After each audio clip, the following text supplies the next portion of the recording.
Já estamos ao vivo. Já estamos ao vivo. Desculpe o atraso, mas o meu celular deu uma emperradinha aqui, querendo me dar uma sacaneada. Mas vamos lá. Hoje é dia que a gente vai fazer as coisas acontecerem. Eu vou convidar logo a nossa amiga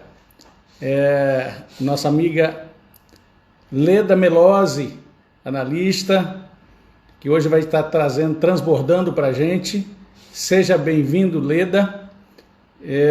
Hoje nós vamos falar um pouco mais sobre transformação. Só um instantinho. Vou ligar esse ar-condicionado, porque aqui em Palmas, aqui quando faz inverno, é tremendo. Aqui o calor... Você pode fechar essa porta, por favor? Quando faz o inverno, faz 40 graus. Quando está no inverno, só para vocês terem uma noção, que é bem quente. Mas sejam bem-vindos todos. Hoje a gente vai falar sobre transformação, processo de transformação, principalmente nesse período da pré-infância, da adolescência, do período intrauterino, das coisas que acontecem nesse período. A Leda vai entrar agora. Vamos ver. Leda, vamos ver se a Leda está conseguindo entrar aqui agora. Leda, tudo tranquilo? Aê! Conseguiu! Boa noite. Tava aparecendo um vaso. Tudo bem com você, com sua família? Tudo Tudo bem? tranquilo? Maravilha, maravilha, maravilha. Hoje Tá me vendo nós certinho estamos... aí? Tá me ouvindo? Estou te ouvindo. Você está me ouvindo bem? Tô sim. Maravilha. Legal, legal. Sejam todos muito bem-vindos. Hoje é um dia muito especial. Muito especial.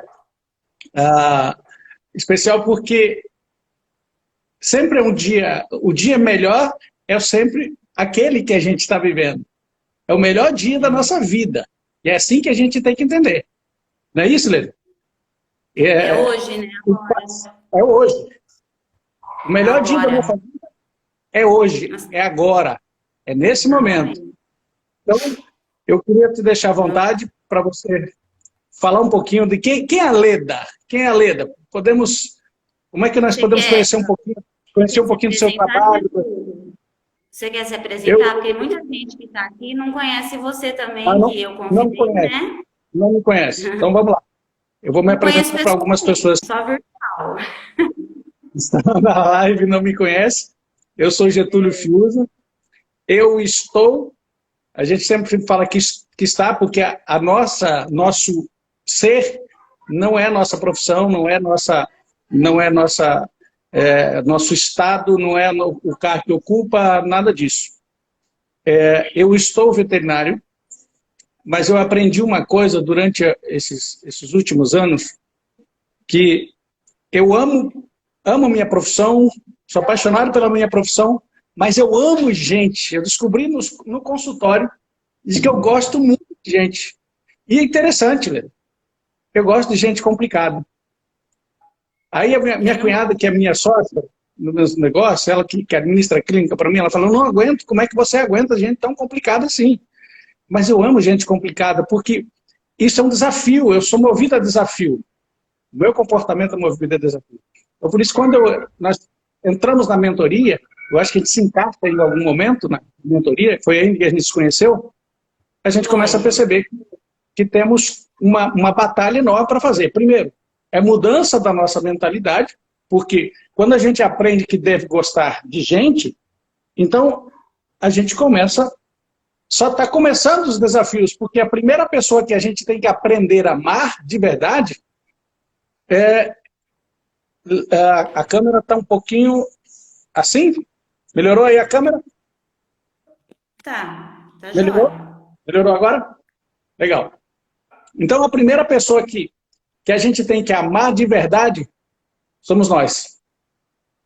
Se a gente tiver uma vida bem resolvida, se o processo está bem resolvido na nossa vida, a nossa mentalidade está resolvida, aí a gente começa a estar preparado. Por isso que eu entrei nessa mentoria e hoje, além da minha profissão, eu sou um ativador de mentalidade, de comportamento.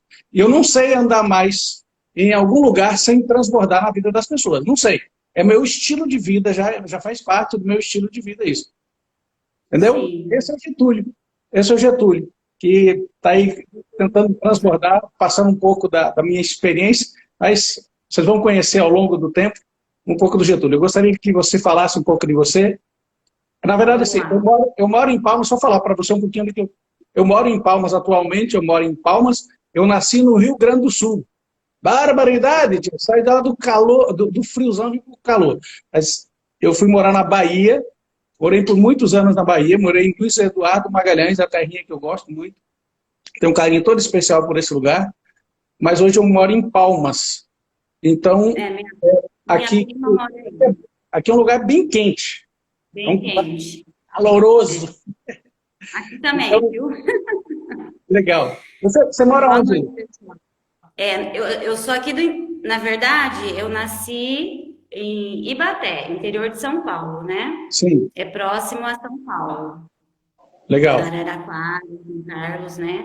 Mas a gente está aqui em Votuporanga, que é aqui na região de Rio Preto, você deve ter ouvido falar já. Conheço? Já tem 9 anos. Aqui é calor, não sei se é como Palmas, mas aqui é muito quente também. Não tem um lugar mais quente que Palmas, eu não acredito.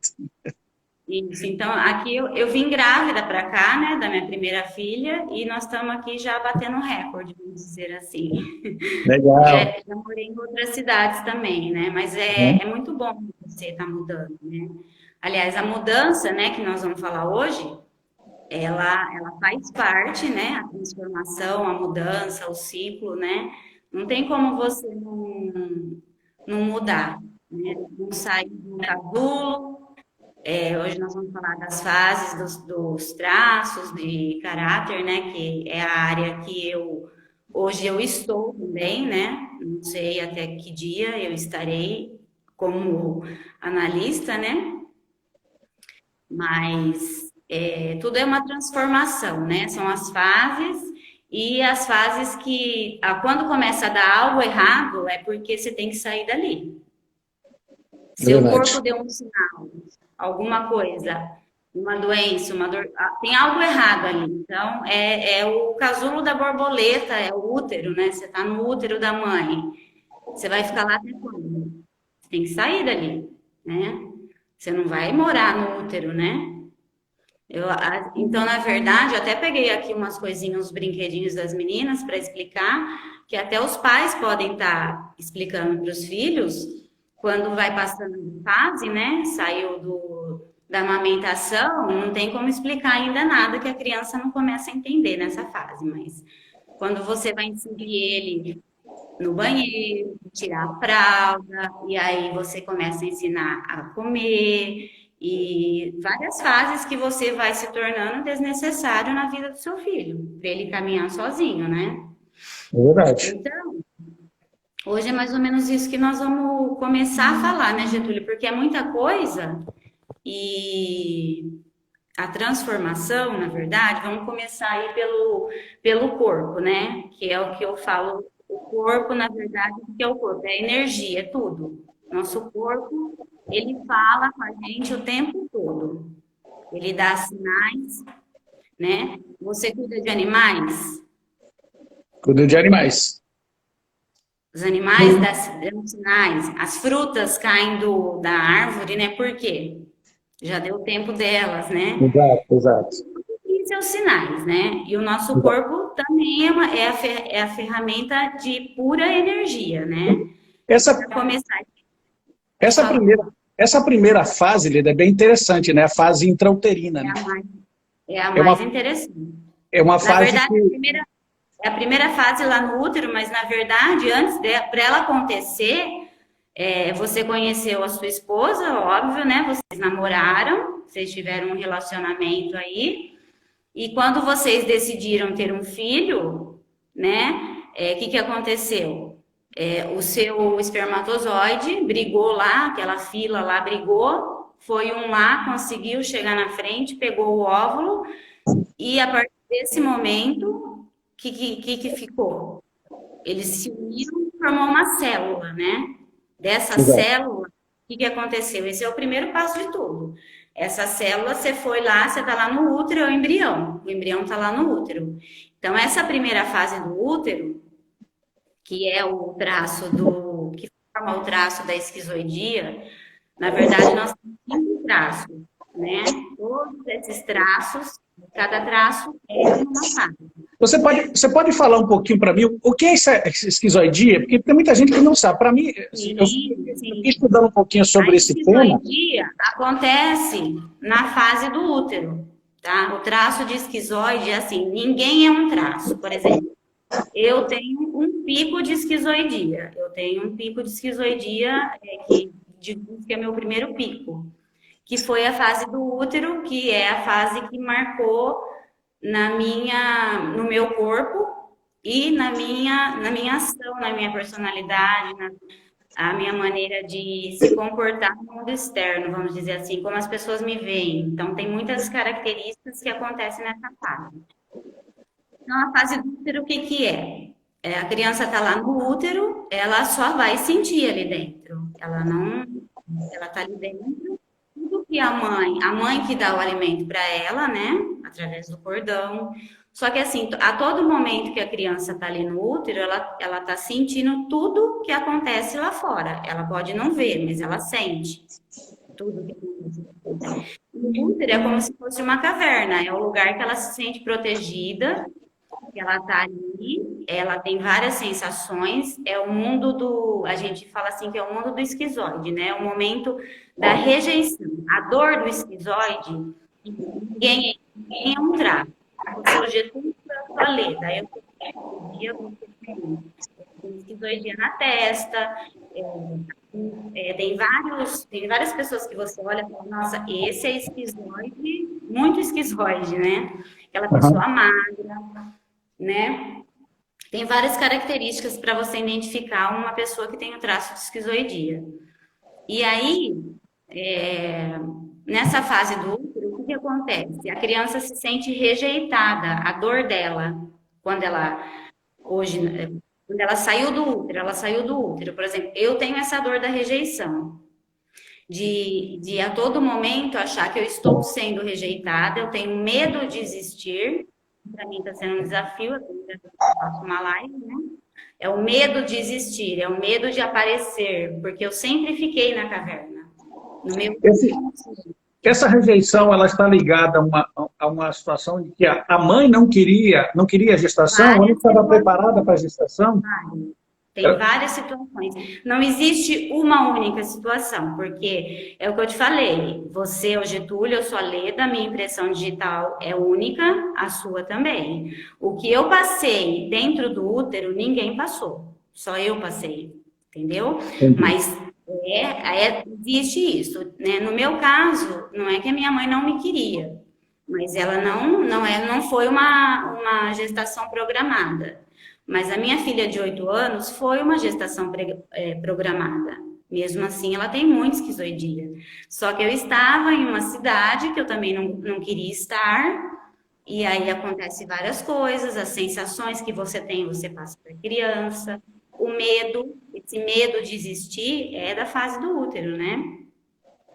Então, aí, para você analisar, você tem que fazer, você vai analisar cada um. Não tem como você dar uma receita, uma pílula e falar, ó, isso aqui, você é esquizoide por isso e por isso. Não. É interessante que eu estava olhando sobre o comportamento esquizoide, ele pode passear entre comportamento extrovertido até aquele comportamento opressivo, né? É aquele sarcástico, aquele malandrão, aquele que não se importa com o sentimento dos outros, aquele frio.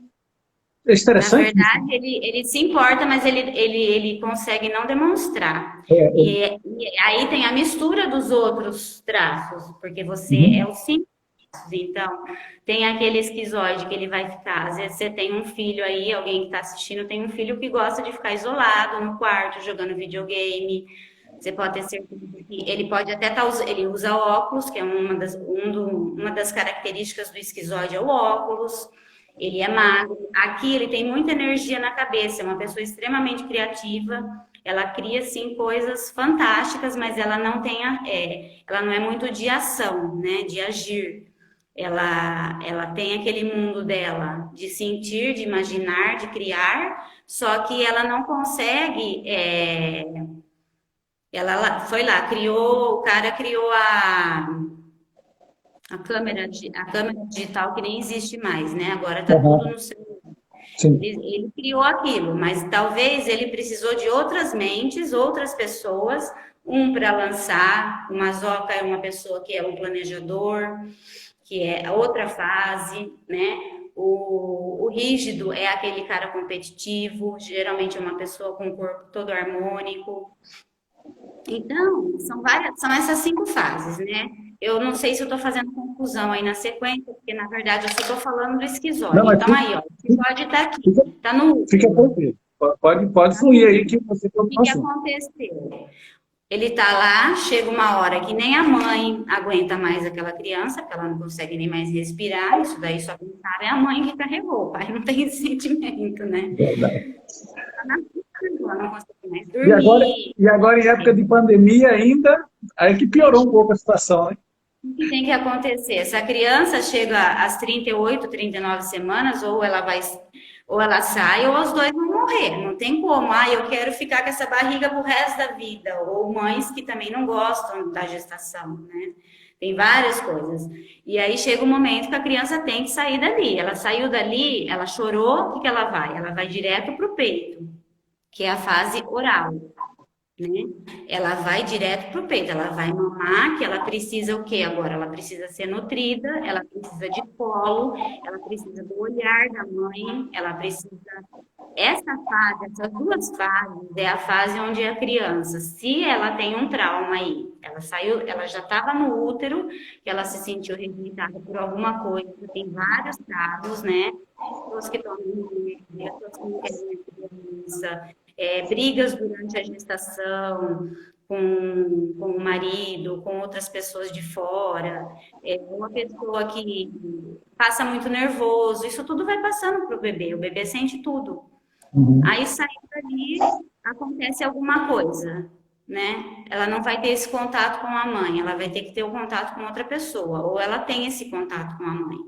É a fase oral, que ela vai mamar. Então, ela precisa da nutrição. Muitas mães não têm leite, outras mães, no meu caso, eu me senti abandonada. A dor do oral é o abandono, porque eu não mamei no peito da minha mãe, porque ela ficou internada e teve cirurgia e eu fui cuidada pela minha tia. Todas as Então, pessoas, deixa eu fazer uma pergunta. Todas as pessoas que não mamaram na mãe, ela desenvolve esses traços de abandono? a fase oral, ela tem o oral da falta e o oral do excesso. Ela pode não ter mamado no peito, mas eu mamei na mamadeira, no caso. E Sim. tem aquela criança que mama até.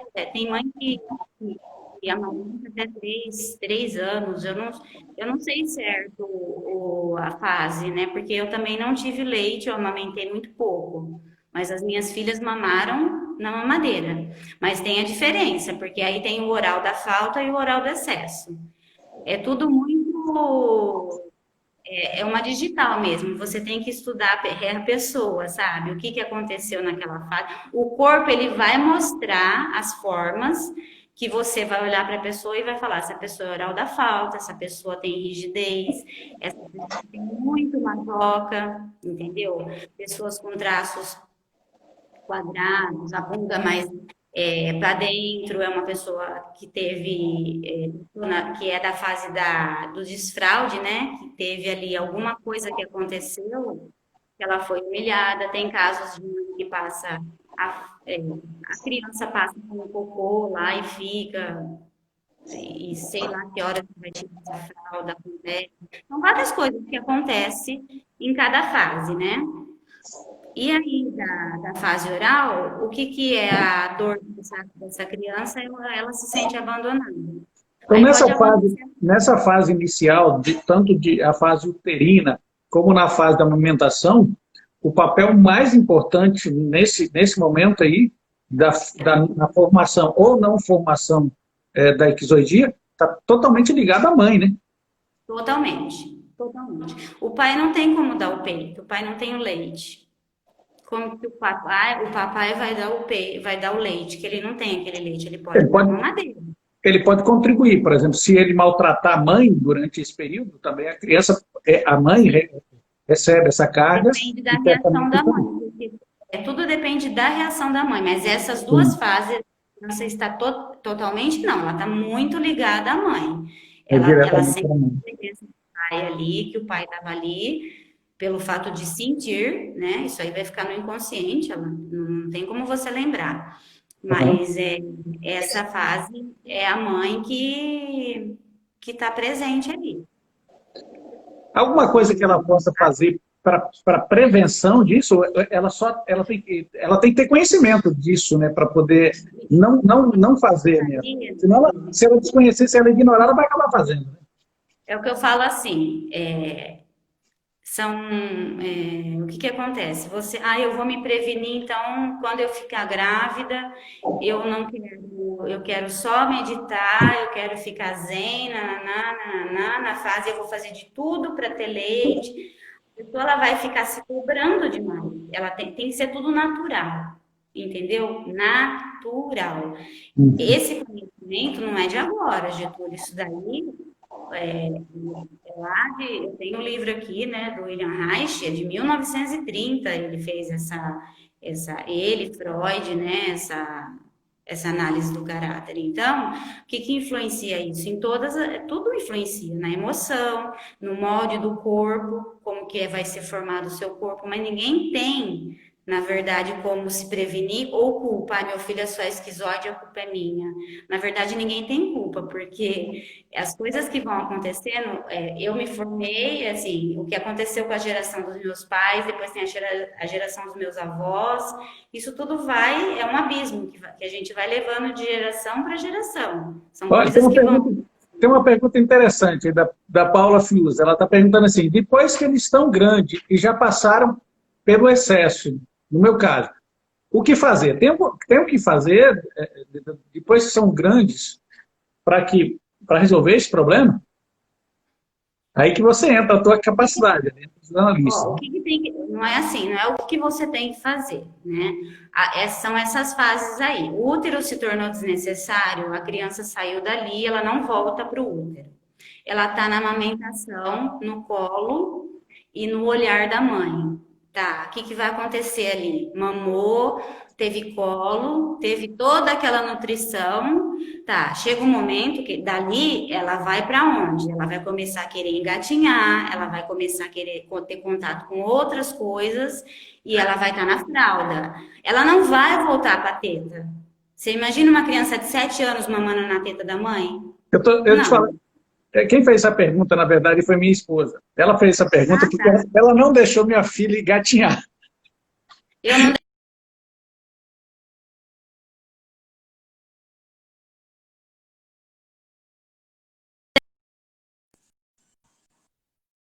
O terror daquela situação de... deu uma travada aí. Ok, voltou? Voltou, Não deu uma voltou. quedinha no sinal? Voltou? Então, ela tinha um certo Foi a primeira receio. filha, né? Está me ouvindo? Foi a primeira filha, né? Foi a primeira filha, né? Que ela não deixou engatinhar. Tô ouvindo. Você tá me ouvindo? O volume está legal? Eu tô ouvindo. Deixa eu ver. Deixa eu ver aqui. Deixa eu ver se o volume... Eu O tô volume deu uma ouvindo, sim. Tá baixada me aqui. ouvindo? Eu não estou conseguindo te ouvir. Não? E agora? Tá muito baixo. Deixa eu dar uma olhadinha aqui.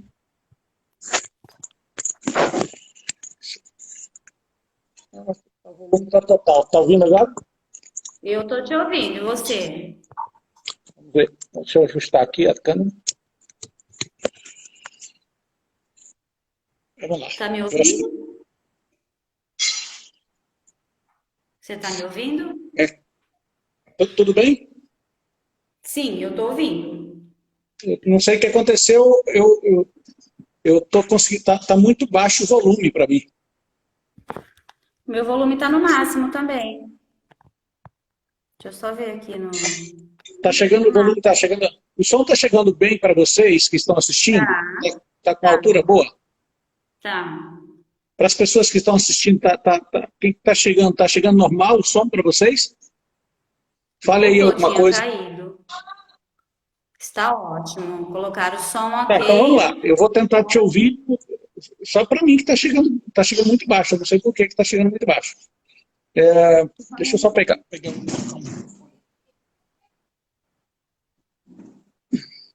Tá normal, tá? Para Escrevendo colocar, normal. passar o áudio para cá. Teve uma hora que você saiu aí, depois você voltou. É porque É a minha. alguém estava tentando ligar aqui Ah, então e foi isso. eu acho que deu algum probleminha na.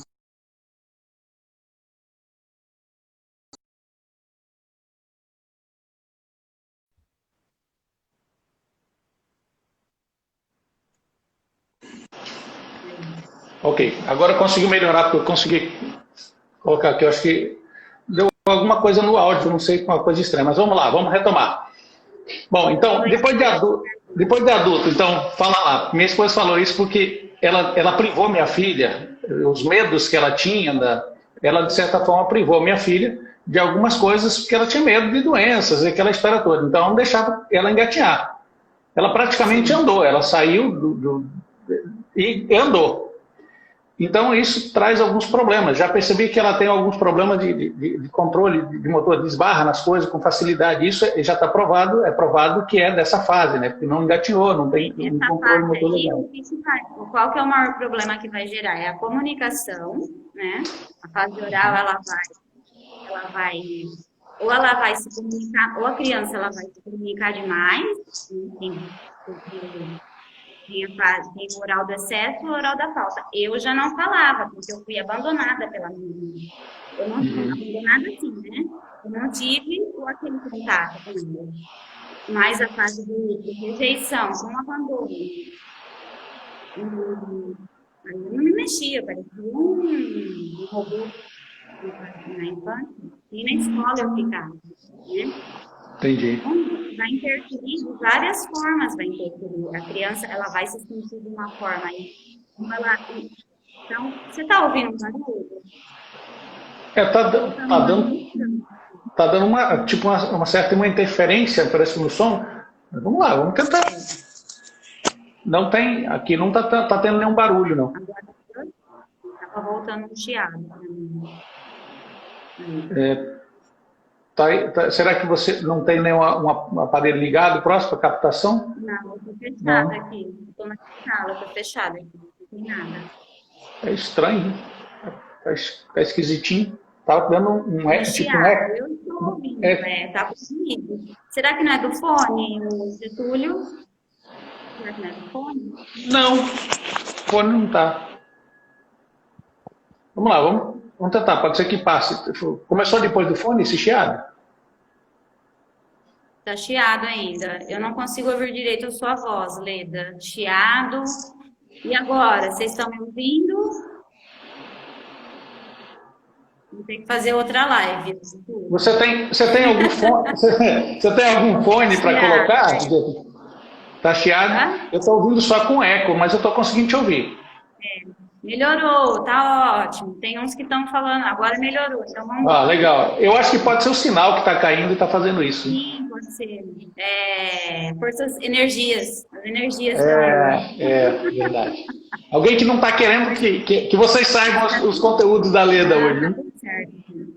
Mas vamos lá. Mas aí, essa é a questão de como consertar, né? Tem coisas que você consegue consertar, né? Esses bloqueios que o Pablo faz até hoje, ele e mais diversas pessoas, né?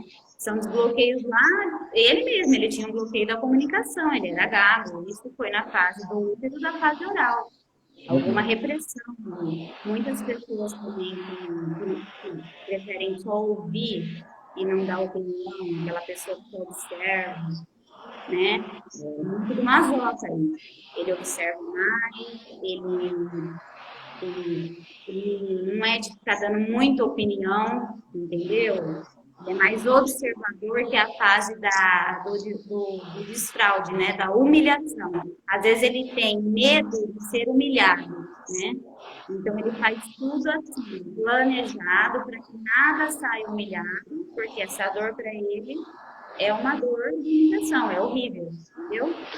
Então não tem outra maneira de lidar com a situação, a não ser que realmente você vá na origem do problema e desbloqueie. Tem que romper com isso, né? Tem que estourar esse bloqueio, essa trava, né? A origem marca no corpo. O corpo, ele dá sinais o tempo todo. É como eu falo da doença, né? Eu sempre falo, você está na Bíblia, você sabe muito mais que eu da Bíblia, porque eu fui ter contato com a Bíblia depois da mentoria, né? Uhum. Eu tive contato com a Bíblia, né? E foi através do Pablo. E não existe enfermidade. Existe enfermidade? Repete a pergunta, por favor, deu uma falhadinha. Existe enfermidades na Bíblia? Enfermidade? Doenças. Não, na verdade, sim. A doença é a ausência da saúde, né? Não existe então, isso. Quando o corpo fala, quando ele está doente, é alguma coisa mal resolvida. Vamos lá, tá lá.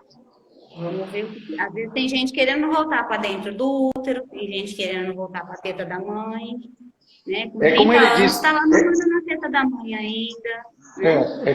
É como ele fala da maneira meio grosseira dele, que é da maneira meio direta dele, assim, quando a pessoa começa a querer voltar na sua vida, é porque, na verdade, a vida dela está uma merda, né? Está desorganizada, está sem sentido, não está valendo a pena viver. Por isso que ele fica tentando voltar, e por causa dessas travas que acontecem na vida dele.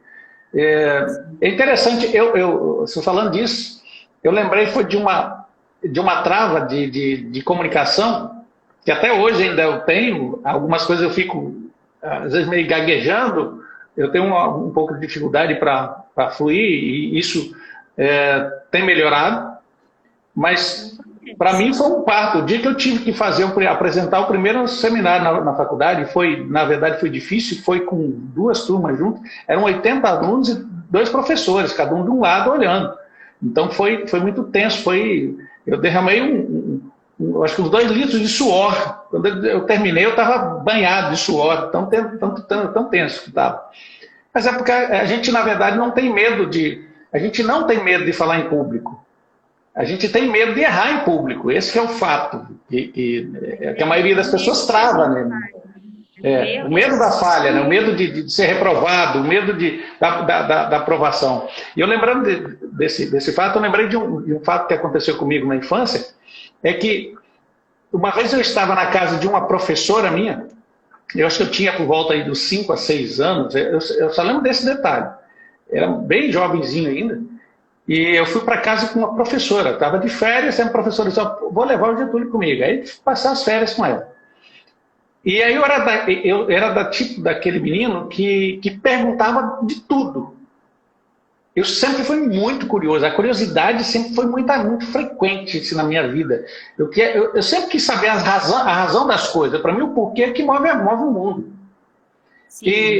E aí eu comecei a perguntar o porquê disso, o porquê daquilo, o porquê daquilo, o porquê daquilo. Daqui a pouco a mãe dela me deu o maior esbregue, mas colocou no chão assim, cala a boca, menino. Não aguento mais você me perguntar, fecha essa boca, você não sabe, perguntando. E aí eu fiquei murchinho nesse momento, aí a filha dela, que é a professora, deu uma repreendida, mãe, não faz isso, é uma criança e tal, ele está só perguntando, vai curioso e tal. Mas naquele momento, isso foi marcante para mim, isso me feriu porque eu fiquei meio travado para fazer perguntas. Eu ficava com dificuldade, com receio de fazer perguntas, com medo de ser ridicularizado, de ser alguém me colocar no chão. É porque o bloqueio é pai, mãe e professor, né? Tem professores assim que são perfeitos, excelentes, muitos. Mas até aqui deve ter professor participando, eu sou professora, né? Já dei aula para criança. Pode ser que lá atrás eu bloqueie alguma criança, né? Eu já fui bloqueada por professor, matemática para mim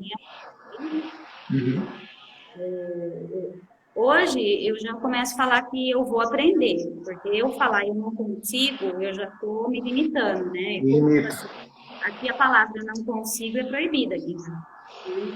Mas assim, a dificuldade da matemática é gigantesca, mas o bloqueio foi forte demais. Então, até a primeira live de bloqueio de explicar, né, aquele momento, eu quebrei um negócio no banheiro ali, que eu estava no momento do professor ali, mas aquela vontade de quebrar outras coisas, né, você sabe, né? Verdade. Mas ninguém tem culpa, porque nesses momentos, o que acontece? Não é o adulto que está agindo, é a criança. É verdade, é verdade. Em muitos momentos, quando você fala assim, ai, eu estou muito chateada porque fulano brigou comigo, não deu importância para mim, na verdade você está falando de você e não da pessoa. Porque quando você fica chateado com algo, você não está agindo como adulto. Exato, exato. Uma criança. Quem fica chateado é uma criança, né? E é interessante que essas obstruções, hoje a gente vai aprendendo a lidar com esses obstáculos, né? E tanto que o meu processo educativo com meu filho é completamente diferente da maneira com que eu fui educado. Tanto que quando chega para ele, que eu percebo que ele chegou num obstáculo, que ele está com dificuldade, eu falo assim, ó, esse obstáculo é só para te testar. É só para dizer assim que você não pode, mas você pode. Tanto que eu estava brincando com ele um dia, jogando tênis de mesa, ping-pong, e aí ele estava ganhando, eu estava ganhando todas, e eu não alivio para ele, até para estimular ele crescer. E eu estava ganhando todas, e aí ele disse assim, mas hoje eu estou ruim demais. Ele disse assim, aí eu falei para ele, enquanto você está falando que você está ruim, mas que você não ganha, você não vai ganhar. Aí ele disse, fala que você vai ganhar, que você vai ganhar. Aí ele começou, eu vou ganhar. Ele começou a cantar, eu vou ganhar. E começamos a jogar, continuamos jogando. Estava 5-1. Pasme. Ele começou a jogar, aí depois eu percebi que ele ganhou o ritmo. Na primeira até que eu dei uma aliviadinha, depois eu não consegui mais. Eu não consegui ganhar uma dele mais. Ele se ativou de tal maneira. Ele estava ligado assim de uma forma que ele virou o jogo para 6-5. 6-5. Eu fiquei impressionado como é que é fácil de você mudar a mentalidade. É só você criar o que você quer e dizer assim, eu vou fazer. Eu até gravei uma live falando sobre ele, aquele militar americano chamado David Goggins. Esse cara tem uma história extraordinária do limite que ele tinha, porque ele era um cara de uma situação que passou por uma situação de desconforto muito grande pela condição que ele viveu, pobre, negro, e ainda com problemas familiares severos. O pai era bêbado, batia na mãe, então ele via aquilo, era uma atrocidade a vida dele. E ele cresceu numa situação de muita limitação. Mas um dia ele disse assim, eu não quero mais isso. Eu vou romper com essa situação, eu vou partir para cima, eu quero mudança. E aí foi um momento que ele começou a mudar. E tudo que o cérebro dizia para ele assim, não é possível, ele disse assim, é possível, e eu vou conseguir. É possível, eu vou conseguir. A ponto desse cara, ele conseguiu fazer... tem uma prova que é a prova de resistência na Marinha Americana, na Marinha, no Exército, eu não lembro exatamente, mas que, só para você ter uma noção, são 136 horas de atividade física ininterrupta, com 2 horas apenas de sono. Será que tem poucas... Eu disse, quando eu olhei isso, 136 horas equivale a 5,6 dias. É 24 horas por dia com atividade física intermitente. E ele conseguiu fazer isso. É o que eu falo para todo mundo que eu tenho contato hoje, que que a gente vai se tornando, né? Porque são ciclos, né? Hoje eu estou nesse momento, daqui a alguns anos pode ser que eu esteja em outro momento, pode ser não, eu vou estar, Com né? certeza. Mas é o que eu falo para as pessoas que passam, né, comigo, que eu tento colaborar com alguma coisa, e alguém agradece de alguma forma, você fez isso. Na verdade, a gente não fez nada, né, Getúlio? Estava tudo dentro da pessoa já. Deus dotou a gente de todas as ferramentas, né? É impressionante. Ninguém nasceu diferente de ninguém. Ninguém. O que acontece? O que acontece? Às vezes eu olho pessoas, crianças, que dito como superdotados. Você sabe o que, no meu ponto de vista, essas crianças são? Nada mais, nada menos que menos bloqueados que os outros. Sim. Porque Deus não criou ninguém diferente. O problema é que os pais, na verdade, foram os grandes responsáveis para trazer problema para os filhos. É bem verdade. É bem verdade que existe uma situação delicada, que eu estava conversando com um colega meu um dia desse, nós conversamos exatamente sobre esse detalhe, que é uma herdabilidade genética da tendência ao mal, da tendência a fazer o que é ruim. Porque isso, infelizmente, é uma maldição propagada, e que Deus não pode quebrar essa maldição. A única que pode quebrar essa maldição somos nós, na nossa geração.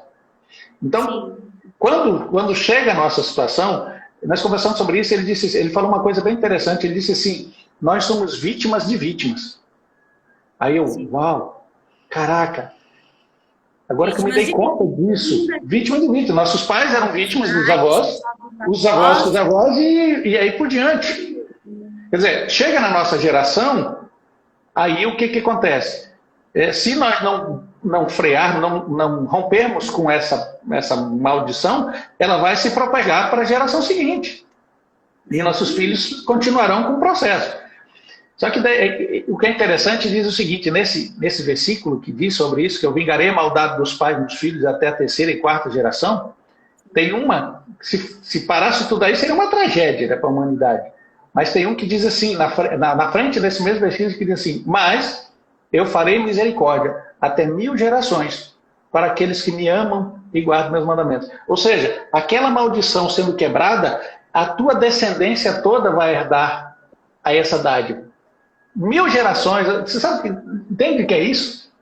É extraordinário, porque depende de mim para meus filhos serem ativados, os filhos deles serem ativados, os netos serem ativados. Olha a responsabilidade que a gente tem. Que é a coisa mais interessante que você ensinar as 5 identidades para o seu filho, isso daí, né? Você chegou a passar isso para eles? Sim, sim. Daí, é fantástico você ensinar as identidades. A que menos importa é a que o outro, as pessoas acham de você. E é a que as pessoas dão mais importância hoje. Que o outro, né? O que o outro está falando de você, o que alguém vai pensar de você, mas se eu fizer isso, você é o outro. Então, você não pode se importar jamais. Não, o que importa é que Deus disse. Se Deus disse, você é minha imagem e semelhança, acabou, nada mais importa. Não é o MEC, não é a cultura, não é a religião, não é pai, não é mãe, não é amigo, não é ninguém. Ninguém pode fazer essa alteração. Tem a faculdade que o pai quer, tal, né? Vários casos, né? Isso é muito...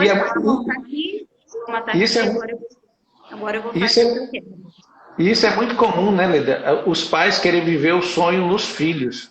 Sim, isso é uma tragédia. Porque ele não conseguiu viver. Sim. Isso é muito ruim. Tem que ser livre. Tem que entender porque nós nascemos. Triste você ouvir é quando a pessoa fala, eu não quero ter filho, assim, eu não quero ter filhos, eu só quero ter um filho, né? Vou ter 5. Ontem ela brincou que ela antes de ontem, vou ter 10. Nossa senhora, 10? Mas assim, como você vai incentivar o seu filho a não ter filho? Vai acabar. Chegar uma hora que vai acabar. Eu e meu irmão, né? A minha mãe, é uma família grande, são em 5. O meu marido, eles são em 4. Aí você casa, você começa a ter 1, 2, né? Não passa daí. Isso é sério, que existe uma estatística que mostra que uma cultura ela só se mantém em uma geração que se tiver pelo menos 2,1 filhos por casal. Porque senão ela se desmancha, essa cultura se desfaz. Essa tendência, todo esse legado, ele vai se desfazendo nas gerações seguintes. Uma coisa curiosa que acontece na Europa, eu não sei se isso vale a pena comentar, é que o europeu ele já está com a média. Isso eu vi essa matéria algum tempo atrás, já tem mais de um ano que eu vi essa matéria. Ele está com a média de 1,1 filho por casal. Entendeu? Imagina o que é isso. Aí o que acontece? O pessoal do Oriente Médio que está migrando para a Europa, a média dele, principalmente dos muçulmanos, a média de filhos do casal muçulmanos é 8 filhos por casal. Média.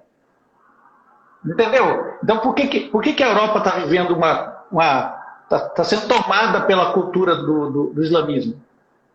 Exatamente por conta disso. Porque se as pessoas se recusarem a ter filhos, por que as pessoas não querem ter filhos? Porque eles não sabem educar mais filhos.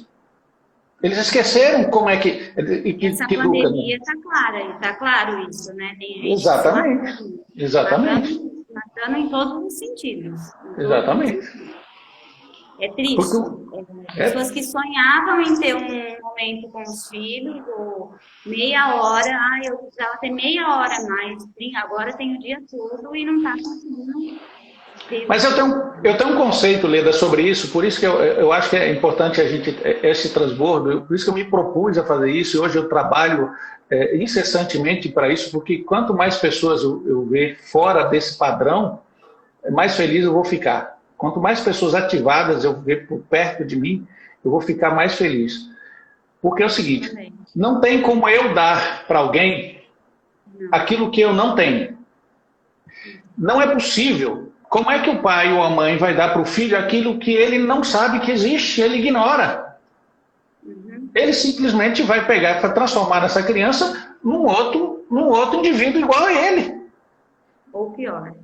Ou pior que ele, porque na verdade o que é ruim parece que prospera mais rápido, né? Um negócio assim impressionante.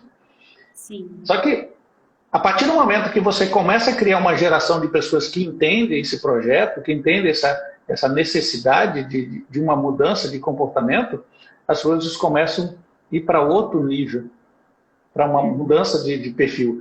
Aí você vai ver os resultados de seus filhos sendo ativados, sendo mudança de comportamento. Você não tem ideia como está feliz. Eu estou feliz porque eu estou conseguindo fazer uma coisa que eu parei e pensei lá atrás. Poxa, eu estou tentando ajudar as pessoas lá fora, fazer com que pais entendam, que pessoas entendam.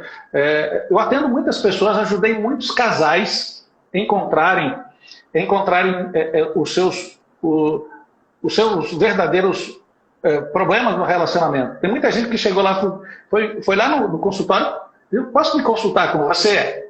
Pode. E o cara, na verdade, estava lá desesperado, assim, meu casamento acabou, meu casamento está acabando, desmoronou, minha vida está uma merda, eu preciso que você me fale alguma coisa. E aí, essa pessoa saía de lá, assim, com uma sensação maravilhosa. E eu tive o prazer de fazer isso com inúmeros casais, várias pessoas que tiveram essa possibilidade, e eu fico muito feliz de fazer isso. Só que tem um detalhe, há uma importância de você fazer isso e você ser realizado dentro do seu próprio matrimônio, dentro da sua própria casa. Como é que você vai ensinar sobre comportamento de filho, com relação interpessoal, com relacionamento familiar de esposo e esposa, se você tem um casamento destroçado? Não é, como isso é hipocrisia. Isso é hipocrisia. Faço o que eu digo, não faço o que eu faço. Então, por isso que A água provar que ela funciona, né? Isso aqui funciona, eu bebi. Exatamente, viver de fato, de verdade. Por isso eu resolvi colocar minha galerinha para marchar. E aí fui desdobrando, trabalhando com ele, devagarzinho. Já estamos há uma semana. Eu já estou num lifestyle de acordando às madrugadas, isso já tem muitos meses. Mas, graças a Deus, eu tenho uma semana que eu coloquei eles para levantar de madrugada, todas as madrugadas a gente acorda, às primeiras horas do sol da manhã, nós estamos caminhando, nós estamos fazendo caminhada juntos, a família junto. Você não tem ideia como isso tem sido transformador na minha vida, no meu relacionamento com minha esposa, no meu relacionamento com meus filhos. É algo extraordinário. Eu vi pela mensagem que eu recebi de aniversário da minha filha agora. E a mensagem que eu recebi dela alguns anos atrás. A mensagem que eu recebi alguns anos atrás era do pai ausente, o pai que só sabia trabalhar, que só se envolvia com trabalho e que não estava nem aí para a família. Eu estava simplesmente criando uma geração de filhos abandonados, exatamente igual ao que eu fui criado, da maneira que eu fui educado. Entendeu? Então, por isso a importância de fazer isso. E eu quero te dar realmente os parabéns por você ter se proposto a fazer isso, está dividindo esse momento comigo. É muito gratificante fazer isso, porque eu vejo pessoas que depois vêm nos nossos directs e falam coisas assim, caraca, que coisa extraordinária, porque nós estávamos passando por um problema semelhante e eu não estava entendendo sobre isso. Uhum. A Graziele Martins falou assim, casamento é um assunto bem complexo, e é mesmo. E é mesmo, porque você vai dividir com uma pessoa, você vai dividir com uma pessoa um espaço que você vem de uma família totalmente diferente, já cheio de complexos, cheio de problemas. Primeiro, você é um homem, você vai se relacionar com uma mulher que são cabeças completamente diferentes. Você viveu tantos anos com a sua família e ele tantos anos com a dele. Aí vocês vão para uma casa conviver juntos. Então você vai trazer da sua família as suas manias, os seus costumes e ele da dele. E aí, o que tem que acontecer? Tem que começar do zero. É um nascimento. O casamento é um nascimento. Né? Vai começar dali. Então, o que tem dos pais fica na casa dos pais. E hoje, o que estava acontecendo, e acontece, as pessoas elas levam o problema dos pais para dentro de casa e vice-versa. Deixa de fazer algo, vai cuidar da mãe, deixa de fazer isso, vai cuidar do pai. Não vive a vida ali com a esposa, com os filhos, para resolver coisas de outras pessoas. E a própria vida não resolve. Exato. É bem assim, tá tudo muito... Eu costumo dizer que casamento é uma semente, né? Que é uma semente que ela desabrochou, é uma plantinha que está crescendo, e que ela precisa ser regada, cuidada, às vezes até podada algumas coisas, para que continue frutificando a cada ciclo. Porque se isso não acontecer, nenhum indivíduo consegue sobreviver por muito tempo se as coisas entrarem num quadro de monotonia. Não tem coisa que é mais ruim para uma vida como um todo. Isso vale para tudo. Se você quer destruir uma vida, coloque ela num estado de monotonia. Mediana, é destrutivo. Monotonia destrói tudo. Sim. Vale para relacionamento pai e filho, relacionamento esposo e esposa, para a vida espiritual, para o financeiro, para a vida profissional, para tudo. Então a gente deve procurar sempre buscar estar crescendo todos os dias. Todos os dias buscando algo novo, implementando algo diferente para que a gente consiga fazer isso. Por isso que eu falo que o casamento, ela é exatamente isso, né? Essa semente. Ele está a criança lá, né? Nasci e estou com minha família, com os meus pais, ela é uma semente, né?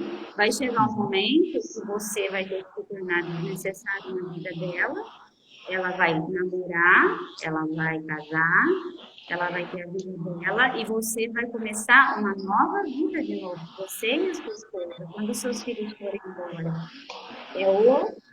É outro nascimento. Exato.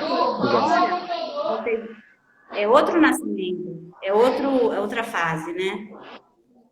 E é interessante que as fases elas têm que ser bem vividas de alguma forma, porque elas não tem como você, se você fez uma mudança de fase, você fez uma transformação, você não tem como voltar mais nessa fase.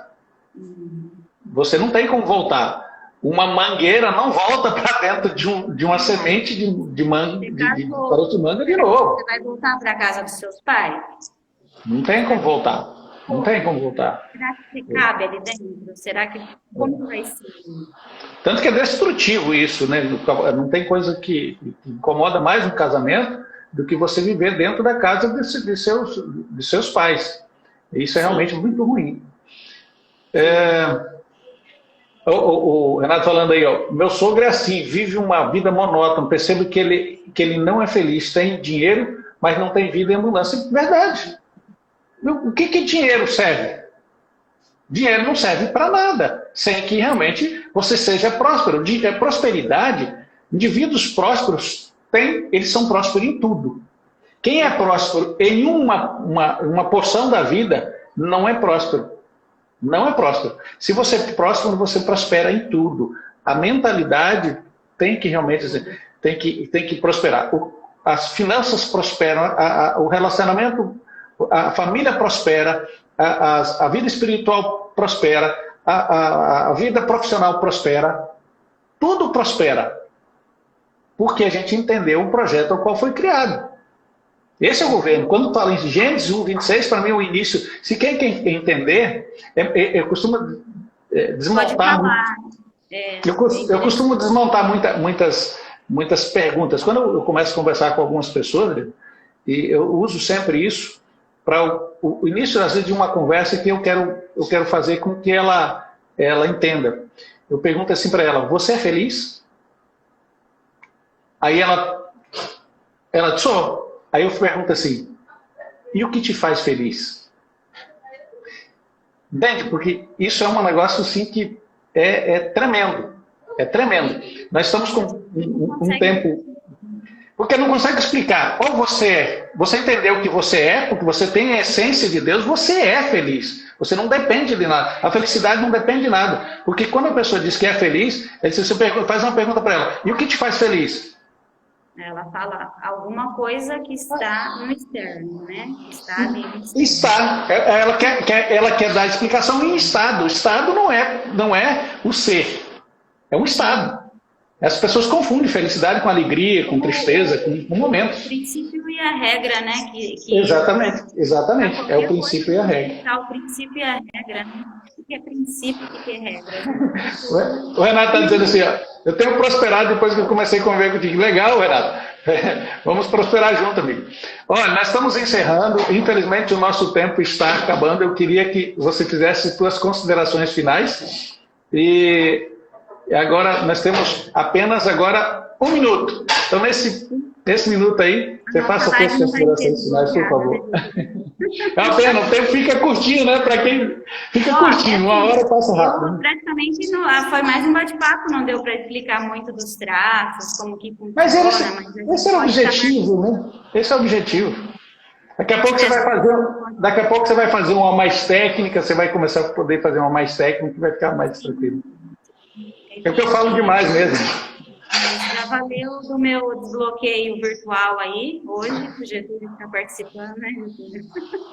Foi muito bom. Já estava na minha cabeça: vamos, Leda, vamos. Eu falei: não, vamos, agora vamos. Legal. Show. Eu que agradeço. Show. Eu que agradeço. Valeu. Agradeço de coração, agradeço a todos que estiveram conosco. Beijo grande. Que Deus abençoe. Se tiverem alguma dúvida, mande lá no direct da Leda, mande no meu direct, teremos o maior prazer em responder. Ok? Sim. Abraço. Valeu. Até mais. Sim. De coração para vocês. Deus abençoe. Abraço. Amém. Tchau. Fala nada. Meu marido fala muito. Nada.